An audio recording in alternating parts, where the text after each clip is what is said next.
Okay, my friends, so for this question, you want to find Walden's percentile rank. And I know the normal way to do that is you've been copying and pasting into the Excel calculator and using the tool I built you.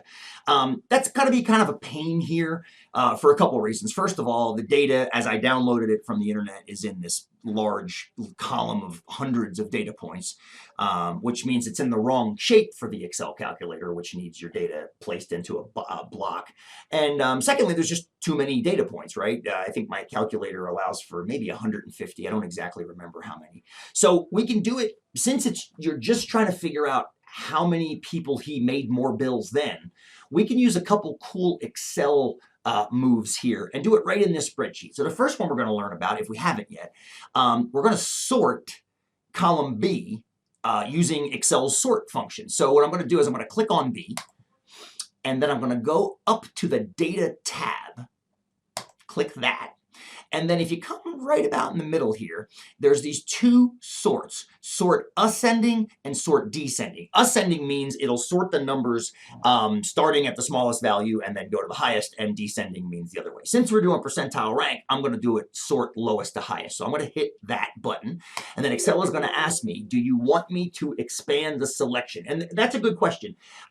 It knows there is data next to the column that you're sorting, and it wants to know, should I, it's a little bit cryptic, but expand the selection means if I move numbers around, should I keep all the stuff connected to those numbers with the numbers? And the answer, I think, generally is yes. I very rarely ever change this from this. So when you hit sort, there you go. So what just happened was it sorted all of those bills sponsored. They're now in numerical order, and it kept the representatives' names with them. So I'm going to undo that and redo it so you can see it again. So this is just, everything's alphabetical, but not numerically sorted. Now we're going to sort that column B, and it keeps the, it still keeps them alphabetized, but it first sorts them by number. So there's a number of reps that didn't do any bills in that Congress up to yet. Looks like there's 59 of them. And I'm giving you a hint right now how to do the percentile rank bit. If I know we've learned this at some point, but we're going to relearn it right